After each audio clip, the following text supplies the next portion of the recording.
Today, they'll be meal prepping for you 4 affordable and simple meals. Let's start with Brekkie, egg and bacon quiches. I'll be making them single serve, so I'll be lining these mini springform pans. And these onions here, they're optional.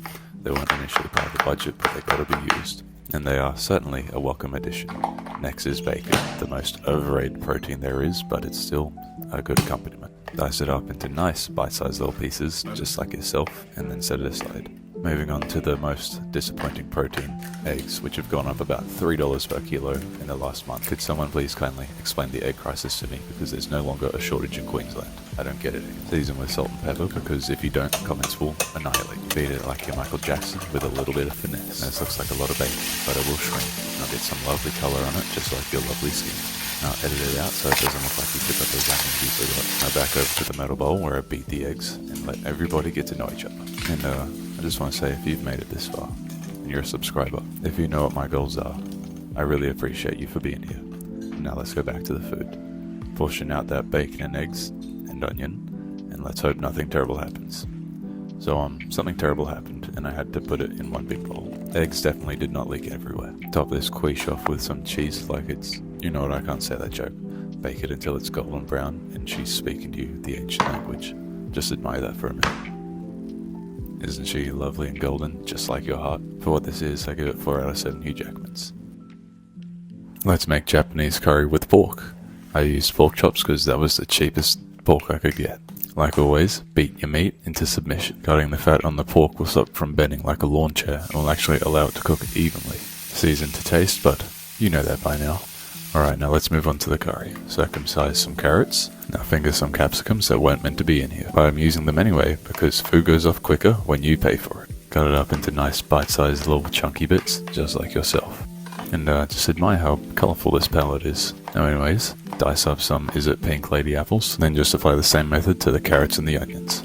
Also, while you're here, I'd like to say that red, yellow and green capsicums all taste very differently, and they cook a bit differently too. Now, hopefully you haven't forgotten about your pork. You should probably check on them. And look at how lovely they are.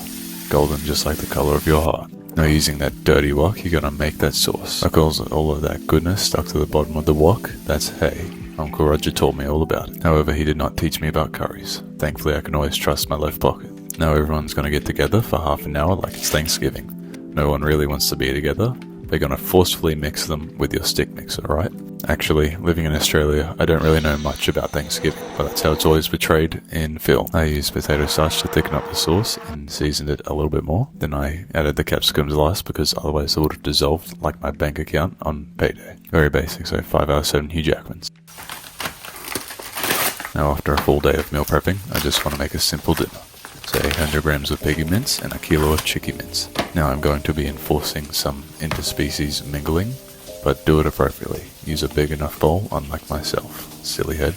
Now I'm going to spice it up, literally, but you can do this all to your taste, okay? Salt, white pepper, cumin, paprika, garlic salt, onion powder, oregano. Show this meat mash what them hands do, then show it what that pan do. Of course, don't forget that food lube, and fry it off real good. Fry it off real good.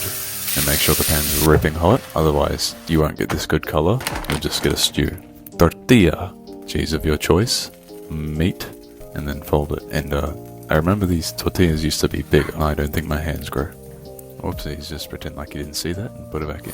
And this meal right here is the definition of you get what you give. 4 out of 7 Hugh Jackmans. This is the second attempt, which cooked quite a bit better. Let's make a dessert with my girlfriend, who wanted to see me dance. It's a not apple pie. I bet you never would have guessed I'm using apples for this. And I know you can't see, but I'm looking my girlfriend dead in the eye while I slice this apple up nice and thin. You can pretend that I'm looking you in the eye while I do that. Now moving on to the crust of the apple pie, which will just be a graham cracker crumble.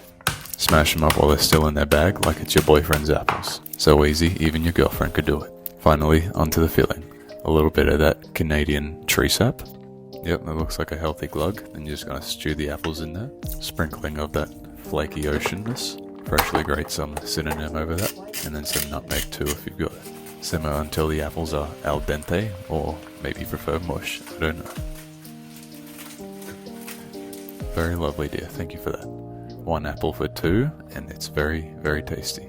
Some pure cream is a very welcome addition to this tasty dish. Now, considering how simple this is, it is full of flavor. Oh, this is me and my girlfriend seeing who serves the food better. Who do you think serves the food better? Your host. I give it 6 out of 7 Hugh Jackmans. Have a beautiful day.